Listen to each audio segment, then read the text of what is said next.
Still half a minute to go in the man advantage. Edler dumps the puck in. Seabrook is back. Up the boards. Aroff couldn't quite hold the line. Here comes Patrick Sharp with full steam. Sharp, backhand, score! Big time goal from Patrick Sharp. Seabrook near corner. He'll lift it through the air and down toward the Red Wing blue line. Seabrook goes the Red Wing line. Should score! Hawks win on a Seabrook overtime goal. Serve up the Calamari. Kane behind the net now with a puck. Carries around to the right wing boards to the line. Seabrook with a try. He scores! 1 minute into triple overtime. It's Seabrook with a bomb from the blue line. Welcome in, everybody, to another episode of Our Line Starts, fueled by Dunkin', and we are fueled by a combined 6 Stanley Cup championships. On this week's episode, we welcome in our special guest, Brent Seabrook, recently retired of the longtime Chicago Blackhawks and spending all of his time there along with our teammate now, Patrick Sharp. Hey, guys, good to have you both on here with us. How you guys doing? Thanks for having me. Brent, Seeds, welcome. it's good to have you on, Yeah. man. I didn't think I'd see you again after you announced retirement, but thanks for coming on. This is my last one I got to do, so I'm excited to be on it, and looking forward to talking some hockey. Yeah, Brent, before we talk some hockey, I want to talk some retirement with you. I mean, what's it been like for you since you announced your retirement, and how life has kind of settled in for you and your new, no more hockey? Yeah, it's been different. Getting home and seeing the family was big for me.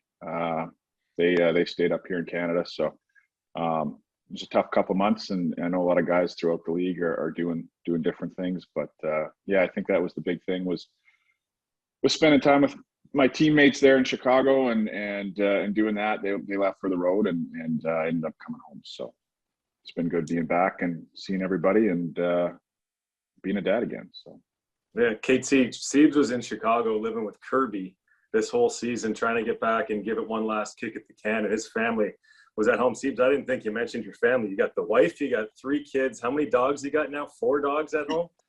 Yeah, we got 4. Yeah, we got quite the crew here. My wife was, she was grinding. She was a big help and keeping everything together at home here. So it was good. I teased Sharpie on the air, Brent, found it very ironic that he ends up going to Chicago for the first time in a long time to broadcast his first game in the booth with Pat Foley, and 2 days prior, you announced your retirement. So I thought, did this sync up nicely for Patrick Sharp to make his return to Chicago and hang out with his buddy? Yeah, it was great. Yeah, it was a good time. I got to see him a little bit, and we were reminiscing and sharing some old war stories and talking hockey. So it was fun. Looking forward to sharing some of those stories today. Brent, at what point did you realize that it was time? You've battled so many injuries over the course of your career. I know this season you were giving it your best shot to come back. What was the turning point for you when you ultimately realized it's time to hang them up?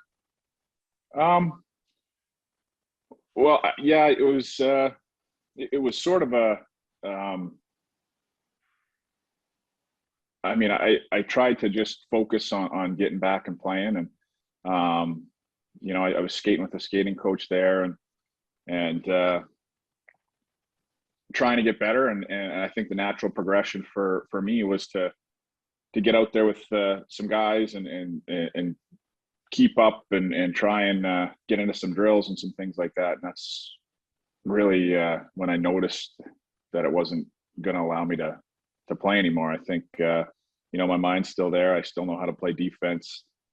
Positioning, I've got that figured out over my career, but my body just wasn't going to allow me to move the way I needed to move and keep up with how fast these guys are now. And that was I don't even know, a week I guess before the announcement came out. I skated on a Saturday, and Mark Crawford had the taxi squad out there, and we were skating, and I just was difficult. And that was sort of that night, talking to the doctors and whatnot. He mentioned that it was going to be, he probably thought it was going to be like that a month before, but for me and for the rest of my life, I needed to give it one last shot and really give it a crack. And I did that. So, I'm proud of that and excited for the next chapter. Speaking of that next chapter, I mean, a lot of people want to know kind of where we're going to see you again, what your plans are now. Are you going to take a little time off to be with the family and then make a decision on what you want to do? Or do you just, have you given it much thought as to what life looks like now moving forward? Yeah. I mean, I've been thinking about a lot of different things. I don't really know. I haven't really put my finger on it, but I love hockey and I love being around the team atmosphere. So I could see myself jumping back in, in some capacity. But like you said, I mean, I'm just going to try and enjoy my family, be a dad, coach the kids. I don't know. My wife was saying I could be the soccer coach. I don't know how to coach soccer, but my 5-6-year-old girls there, they can. I'm sure they don't need. I'm not coaching the World Cup or anything like that. So it'd probably be pretty easy to throw a ball out there and get them running around and having fun. So I don't know. I just want to be a dad and be back here and have some fun, and that stuff will come out in the wash for sure. No contact in soccer though. When you're teaching the kids, they're not allowed to hit. No cold shoulders that you used to do, patrolling the blue line out there. Yeah, no, I'm gonna have to teach them how to kick their head back and lay on the ground for a bit. I don't know how to do that. So. Any interest in dabbling into broadcasting, Brent? We know another former Hawk who happens to do a pretty darn good job at it. Maybe it's in the water there in Chicago. Yeah, I don't know. I watching you guys, it's pretty cool. I feel like I don't know if I could get into that, but yeah, I mean, I'm open to whatever and talking hockey. I like talking hockey and I like being around it. So I don't know. The best part about being a broadcaster, Biscuits, is whenever there's a down night in the NHL, we just fire up some old Blackhawks highlights. We find a weird stat that somehow I'm in like the top 5 in, and we run that. Right, KT? Yeah, I've seen it. Yeah, no, I've seen it. Some of those stats you guys talk about, I've never even heard of those things before. So. We never have either. Patrick Sharp brings that to the production meeting.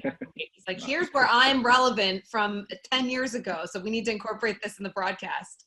Exactly. Yeah.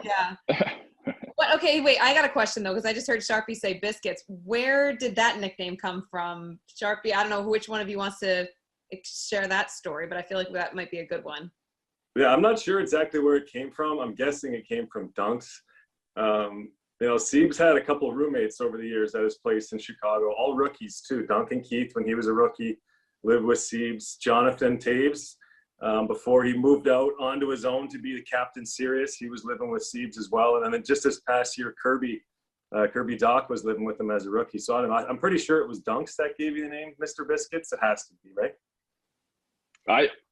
I heard the story about it was a scout back when I was drafted, is what I heard, and they told our scout, have fun riding Seabiscuit into training camp or something like that, and then it turned into I was a bigger kid, and chubby, and all that when I was drafted, and then I think it was I don't even know how it kept coming out, and then it's evolved. What did Dunk say? He was going to get a hamster and just keep feeding it and call it Mr. Biscuits, and it was Seabiscuit. It just sort of evolved into, I guess what hockey players do. They find a nickname and then it's, it evolves over time. But yeah, that's just like you called Johnny Captain Sirius. Didn't you come up with that name? Yeah, it was Mr. Sirius because he was cranky one day at the house and I chirped him or whatever, and then that came to the rink. And then he was the captain, so then it turned into Captain Sirius, and then everybody sort of rolled with it. And then it was his I don't even know if it still is. People call him that, but it was a nickname there for a while. I don't think he likes it very much, though. He's past that, right? It's like Sid the Kid. He's no longer allowed to be called Sid the Kid. I didn't have KT until I started broadcasting hockey, and now my family members are calling me KT. I'm like, this is weird. My colleagues came up with this nickname, not you guys. Must be a hockey thing. Everything's got to be a nickname. I'm curious, Brent, what it's been like for you. Has it been hard to kind of tune into the games? Do you miss the game now that you're retired? Yeah, I do miss the game. I'm tuning in here at the house. I've been watching all the games since I had surgery a year and a half ago, and I like watching the boys play, and I think they're playing great, so it's fun to watch. And I've been home and the games start at 4:00 here because we're on the West Coast, so that's been a little difficult with kids running around and doing what they're doing. But yeah, I'm tuning in and watching the games and checking in on the guys. It's been a weird season given the alignment, given the brevity of the games played this year, and everything just seems to be evolving together. A lot of teams are taking breaks due to whatever it may be, COVID outbreaks, or perhaps in Dallas, we've had significant weather delay some of the games. What are your impressions so far of the season? Because one team we've been talking about every single week, it seems like, as the biggest surprise are the Chicago Blackhawks and where they're at. Brent, seeing all encompassing the divisions and also the teams, what's been your biggest surprise? I don't know if I'm really surprised. I think Jeremy and Stan have done a good job putting a team together, and Jeremy's doing a good job getting guys to fall in line and play as a team.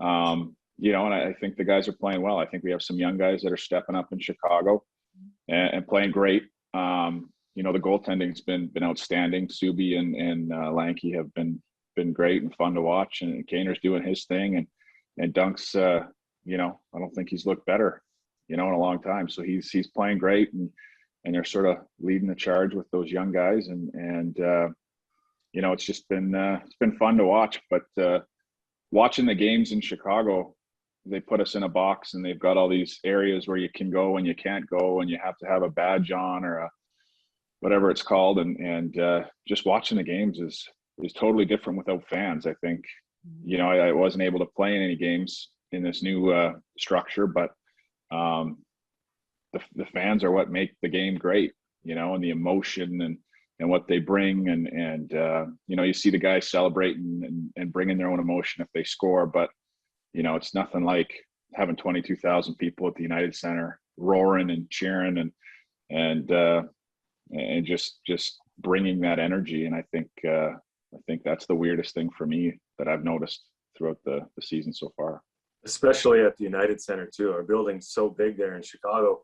It's awesome when it's filled with all those red jerseys, but these last few months of watching hockey, man, it's got to be one of the quietest, emptiest feelings playing on that ice. Siebes, I want to ask you, it's tough to compare the teams, but you were obviously a huge centerpiece of what we did in Chicago, and there's not three banners at the United Center without number 7 patrolling the ice and the locker room and all that stuff. But do you see any similarities with this young version of the Hawks that's looking to build towards the playoffs, build towards winning rounds, compared to what we had there for a while? I think the similarity I would bring into it is how we were in 2008 and 9, having a lot of young guys growing together as a group. We sort of had that feeling, right? In 2008 when we missed the playoffs by 3 points, and then going into the next season, having going to the third round of the playoffs. I remember I was talking about this the other day, like that was probably when we really knew it. But I mean, I don't know if there was a sad guy in that locker room that we lost to Detroit.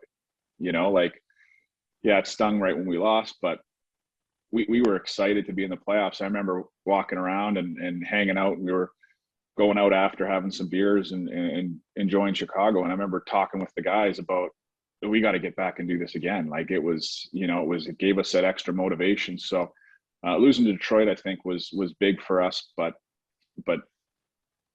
it was exciting to see what that was all about. And I think, you watch this young team now, I think we've got some veteran leaders there that have been to the top of the mountain, and they're playing great.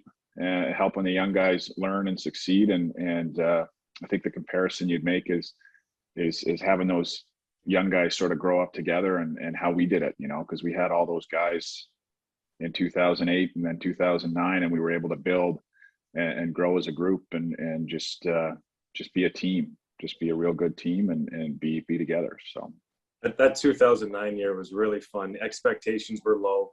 We added Joel behind the bench that year. Kane and Taves were stud players in the league. And those first few playoff rounds that core group played together, it was Calgary was the first one, then Vancouver right after. KT, those playoff rounds were like as emotional as I can remember all the playoff rounds that we played in going forward. And we had a ton of them. So the feeling in the city afterwards too, Siebes is absolutely right. We were down. We wanted to win, but the reception that we got from the fans was like we won the Stanley Cup. It honestly was. Everybody was high-fiving us in the bars, jumped on the bandwagon, got the Blackhawks jerseys. It was Blackhawks fever all around the city, and that kind of motivated us to get back there again. It really cued the momentum, just covering it from afar and being a part of it as a broadcaster. I mean, you guys, that's really what kickstarted and got the city back into this Chicago Blackhawks team. They started eat, sleep, breathing by you guys. Sharpie, you probably have a better perspective of my next question. Brent will get there. But at what point, Sharpie, after you retired, did you look back and realize how special it was, what you guys were able to accomplish as a group, winning 3 Stanley Cups with that core group in a city like Chicago, an Original Six franchise? Yeah, I just feel like on days like this, when you get to see Siebes on the other side of things now as a retired player, a host of before him, it stung a little bit when I retired to see those guys still playing and having great seasons in the National Hockey League. But as we get older, I think it's going to get more and more special to look back and know that we were on some pretty fun teams to be a part of and really good guys off the ice as well. You just look at the history of the game. You don't really have that happen too often. So I'm thankful that I was a part of it with these guys. And Siebes was there from day one as the big brother on the team, always picking guys up from the hotel. He did that to me when I was 24 years old. He was 18, Kathryn, and he was like the big brother to me, taking me to practice on time and showing me around the city. He did that for countless other guys. So congratulations, Siebes, on an awesome career. It's pretty remarkable what you accomplished in that city, pal. Yeah, thank you. Yeah, you too. Been a lot of fun. We had a lot of good memories, and yeah, it was a great run. I mean, even like you said, I think the announcement was on Friday, and you were in the living room Saturday night, and we were having a beer, and it was already like that's the great thing about having awesome teammates and being a part of a team like that is, you ask how the family's doing, you ask how the kids are doing, and then it's right into hockey. You're like, I remember this, I remember that, and, what a great memory this was. It was really cool to do this, yada yada yada, right? And we sat there and talked for a couple hours just about old stories and things that maybe Sharpie remembers, or I would remember that one of us maybe forgot or didn't see it the same way. And it's cool to look back and have those conversations with old teammates and whatnot. So Sharpie, you talk about Brent being a big brother, and it's our producer who reminded me about the moment in 2013, Brent, when you had to take Jonathan Toews under your wing and kind of get him to calm down a little bit in that series against the Red Wings, and ultimately led to the Stanley Cup. What went through your mind at that point with what you needed to do to get your team back together, and in particular to get Jonathan Toews to shake things off a little bit, calm down? I mean, what was the message you had for him that night? I was asked that question by the media in Chicago too last week, and I can't remember what I said to him or what I did. I think I might almost gave him a concussion. I banged him on the head so many times, but I don't know what I said. I think it was more like, I think he got out of the penalty box, took a penalty, and then he got out of the penalty box, and I think he skated down the ice and tripped somebody and got another penalty, and then I think he jumped out again and did something else, right? Like it was 3 right away. Right. And it was, you could just see the frustration. And I think, he was obviously pissed off. It was a huge game, big game for our team. And I think frustration is how you beat teams and how you beat individuals. And you could see some frustration in there, but we needed him. He was our best player and arguably one of the best players in the league. And we needed him to be good, and I can't remember what I said to him. It was just a little thing. I mean, we had a great relationship from when he lived with me his first year, and I don't know if it was a fatherly swat on the bum, smarten up, or if it was we need you, just calm down, or whatever it was. But it was just a little moment in time, and so. And then right after that, he sniped one the next game. KT, he was struggling at that point, Jonathan, to score. He was just getting smothered by like the other team's top checking, and that was the main focus for a couple of rounds. And then after that little pep talk from Uncle Siebes, he went out and sniped one the next game. We would win the series in Game 7. To me, that's how you'll be remembered in Chicago by the hardcore fans, is that goal in overtime versus the Wings. That's probably like the trademark moment of those great Blackhawks teams. And to see your head in the celebration just a little bit higher than everyone else's, making that face, I'll always remember that. That was a huge moment for sure. Yeah, it was a great moment. It was a lot of fun. I mean, we won that game with like a minute left.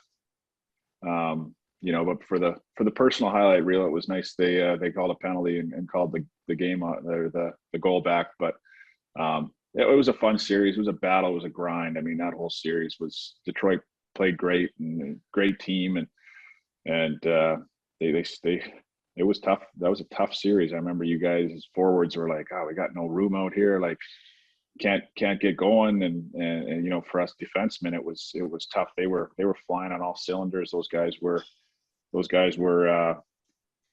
playing great with Datsuk and Zetterberg and Franson, and all those guys were just phenomenal. So it was a fun series. It was a hard series, and I think as I look back a little bit over some of those series and stuff like that, those hard fought wars were the best ones you could ever play in, right? I mean, the Vancouver series, they were wars, and they were always in the second round, and it was all right. We got 2 more to go here, and to get to the top of the mountain. But the whole thing was fun.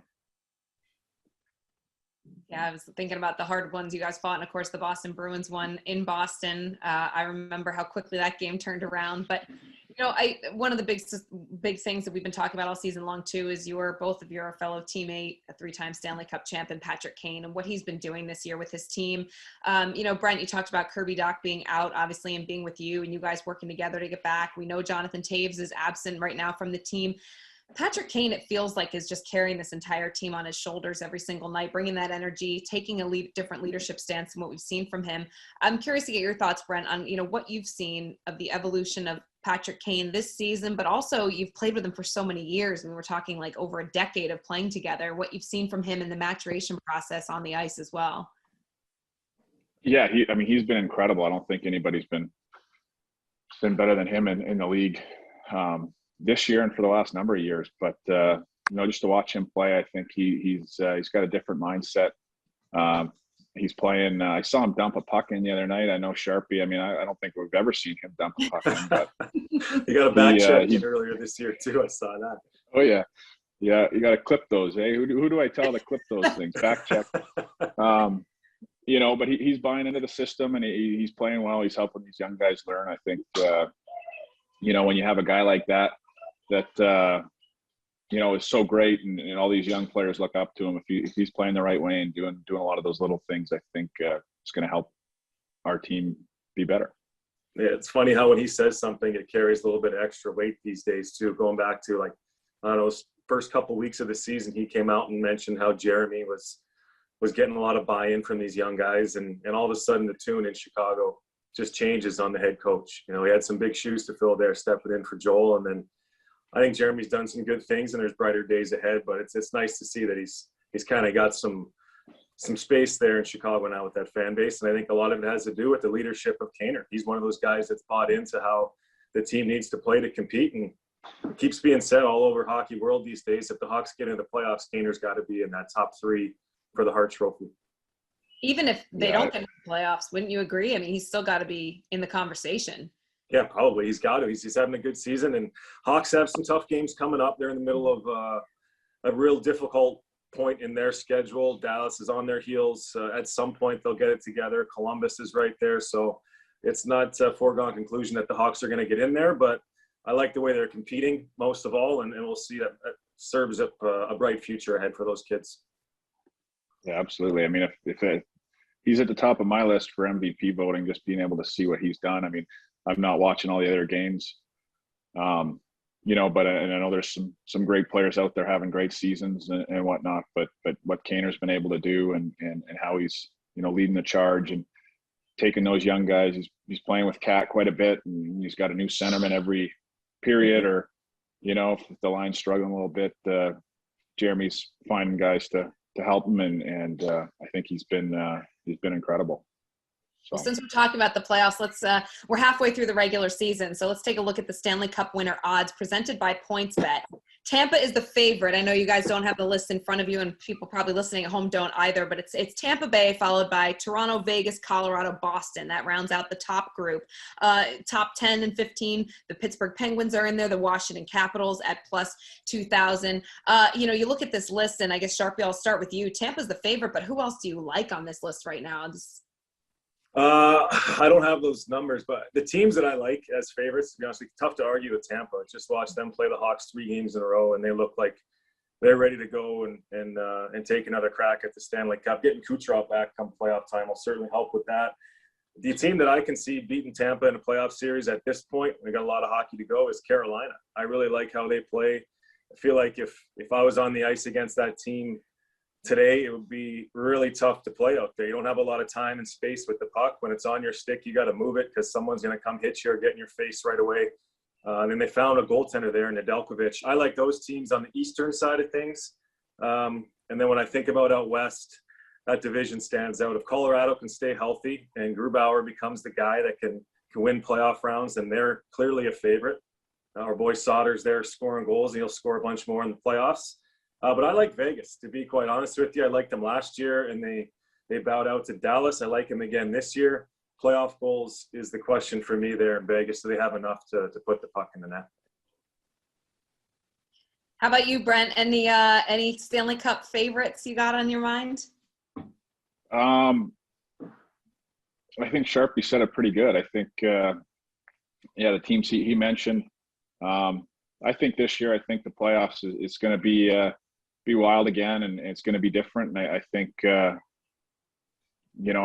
think it's going to be, it could be a sleeper team. I don't know. It could be anybody. I'm going to be rooting for the Blackhawks to get into the playoffs and put a good showing out there. And, a favorite, I don't know. I think there's a lot of teams that are jockeying around and playing well. And the start of the season, I probably had some favorites. Maybe they're not in the mix right now, or maybe they're struggling a bit. But playoffs are playoffs, and it's going to be fun to watch. I like the Vegas pick. I like Tampa's playing great. I think Toronto can get in there and make some noise. Colorado, like Sharpie said, if they stay healthy, they're going to have a good crack at it. I think it's going to be a fun playoffs to watch. Well, Sharpie just names every team, so he covers all of his bases. That's what he does. He's got the East and the West. I mean, you look at the Tampa team, they've been good for a long time now. We saw they ultimately won the Stanley Cup in the bubble situation last fall, but this is a team that you guys were down 2-1 against in 2015, ultimately going on and beating them to win the Stanley Cup. Sharpie, what was it about the comeback against that Tampa team? How did you guys manage to do it?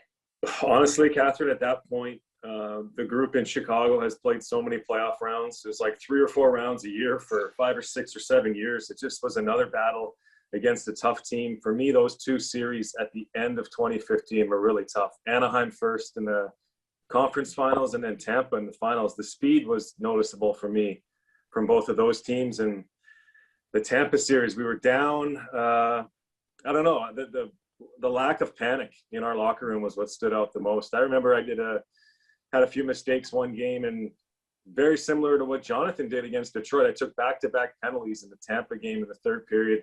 They scored on the power play on the second one when I was in the box, and kind of cost us the game. I think that's why we were down 2-1. And I remember Siebes patting me on the back, kind of just smiling, laughing about it right away after the game. We could just put things behind us back then. Probably an advantage of being on a team that's been through so many battles before. Yeah, I mean, I agree with that. I think that was the big thing about that team. I think we had a little bit of it in 10, and then obviously going into 2013, I think we could feel the pressure from the regular season. But in 15, it seemed like, who cares? Like we win a game, we lose a game. It was just like, all right, we got to fly. Were we flying tomorrow? Are we flying today? Whatever, we playing the next day. It was just, we just knew what we needed to do. And I think that was a big part of our team being able to put things behind us, whether it was a huge overtime win, when the emotions are high. It's like, I think we came in, gave somebody the belt, and we were all eating before you knew it, like on to the next thing.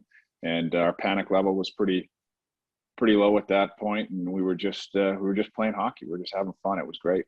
And then you compare that, KT, to the early days in Chicago before we had any Stanley Cup experience. Every time you score a goal, it felt like you're going to win the cup. And every time you're on the ice for a minus, it was, we're done, it's over. So very even-keeled by the end of things. Oh, yeah, for sure. You guys played some lengthy series as well. I mean, 2015, 2 triple overtime games, one against Nashville, one against Anaheim, as I recall. And it seems like, I mean, I don't know how you guys even mustered the strength to get through the next game, but you did, and then you ultimately go on and win. How draining were those games for you guys? I mean, what did you do for recovery? How did you get the strength to go out there and play again, just from a physical standpoint? I think that was just sort of the mode we were in. I mean, we just did it. Joe always gave us lots of rest. Lots of recovery. I remember we played Minnesota and we swept them in the second round that year in 15, and then we had 10 days off. And I remember, what was it, Sharpie? It was like 2 days off, and then we practiced 2 days in a row. We had 2 days off, practiced 1 day, flew to Anaheim, and then we had like a 4 o'clock game the next day. We practiced the next day, and then we had a 4 o'clock game, and we just got smoked and ran over by Anaheim. They just had a hard-fought 6-game, 7-game series, so they played a night or two before, and I think we were all still sleeping, and then it was on from there. But I just think we were just playing hockey. It was just fun. We just got up and we all did it together as a group, and we had those long flights, and we had long games, and we were all together and at the hotel eating, and back in Chicago just preparing for games.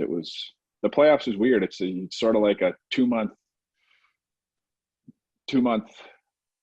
game that you're just playing every day, and you're just that's all you're really focused on, and focused on recovery and rest, and driving to the rink, practice, driving home, resting, laying around all day, and just getting prepared. So, and a lot of Mario Kart, KT. A lot of Mario Kart. Yeah.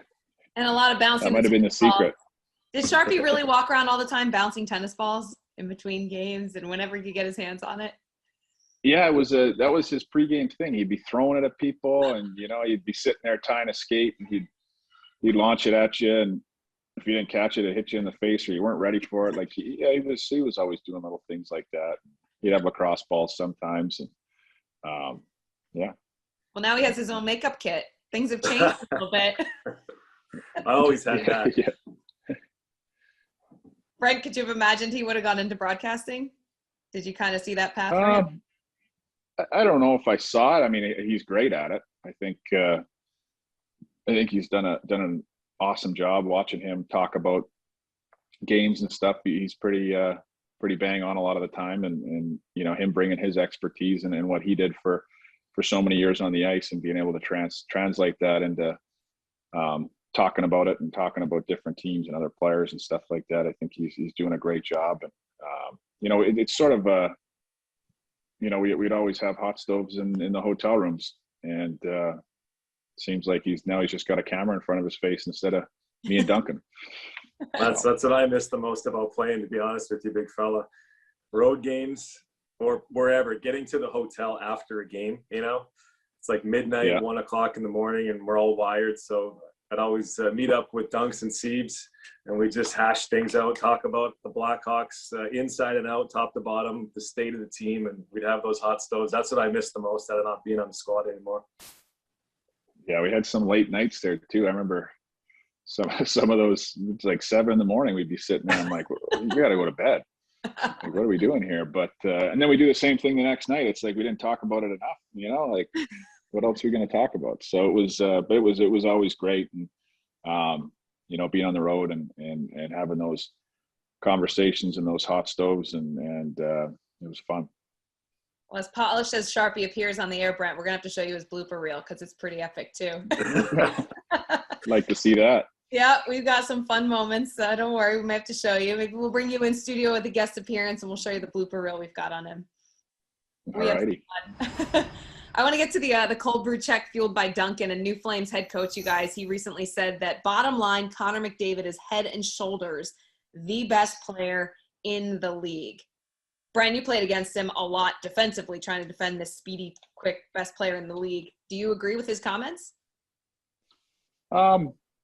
Yeah, I mean, he's a hell of a player. I think what he's able to do with his speed at a high level. I remember my first game against him. I think it was, we were in Edmonton, and he picked the puck up, and it was a penalty kill. And for some reason, all three of our players were on the boards, and he sort of bellied out.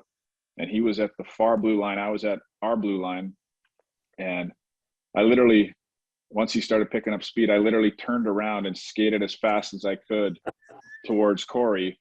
And he just beat me to the net, and I had a good angle on him. He didn't end up scoring. Crow made a good play on it and all that. But he picked up so much speed, and how he's able to do what he's able to do at a high speed is incredible to watch.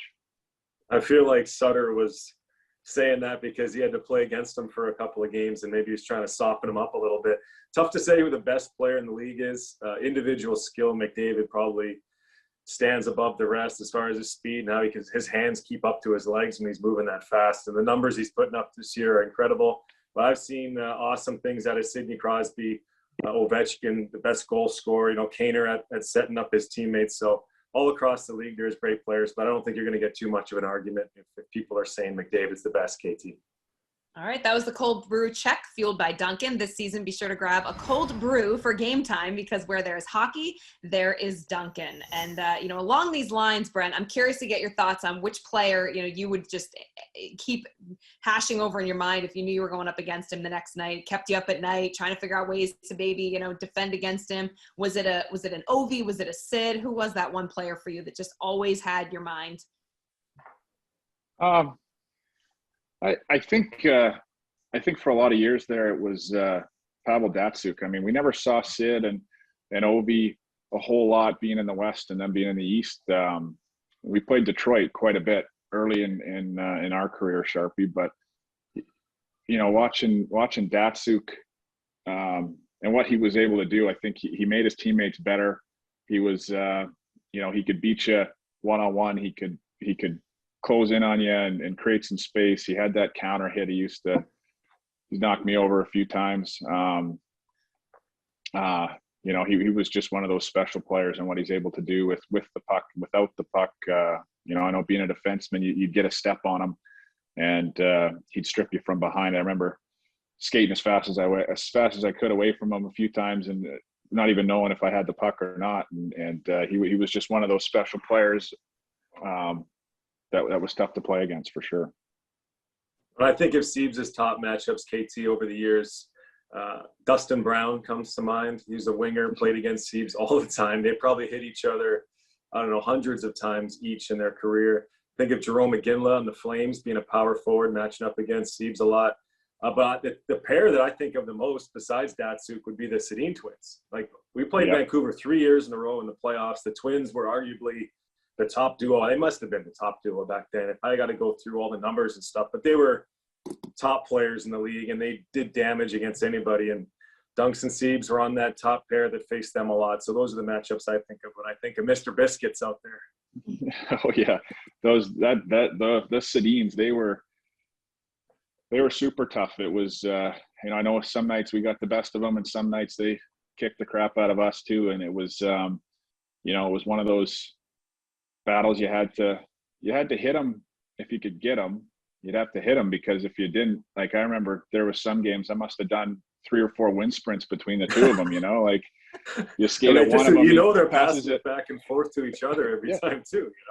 Yeah, exactly what they're doing, but it's like you couldn't figure it out. And you had to almost take one of them out, stick them to the boards and hold them there for 5 seconds so Dunk could come and take the puck from the other one. But yeah, they were just super smart players. They seemed to have that knack where they just, like, they had one mind. They knew where each other was going to be, and they were definitely a tough matchup for sure. That's awesome. I know we could talk to you forever about all the stories, Brent, and we look forward to hopefully connecting with you again down the road. Before I let you go, all the years in the league, the 3 Stanley Cups, the teammates you've played with, what are you most grateful for with the opportunity to play in the NHL? I think I'm most grateful for the opportunity in Chicago. I think, getting there as a 20-year-old and being able to make the team and sort of grow with all those players was super special. And in Chicago, it was some tough times there our first couple of years, but I was just honored to be in the NHL and being a part of a great franchise and an original 6 team and being able to be there. I think Rocky Wirtz and now Danny, I think they're doing a great job of steering that organization in a great direction and made a lot of great friends there and had a lot of great teammates and it was just a special time being a part of the Blackhawks organization and being able to pull that sweater on every night. Very cool. Well, we appreciate you taking the time, Brent. We look forward to hopefully connecting with you down the road. We can probably squeeze you on set, move Sharpie to the side if you'd like to ever come join us. We'll talk about a game. But best of luck to you. Enjoy the retirement and congratulations to you. Thanks, Steve. Right, awesome. Thanks, guys. Thanks, Sharpie. Thanks Kathryn. everybody listening at home for joining us for another episode of Our Line Starts, fueled by Dunkin'. We'll see you next time.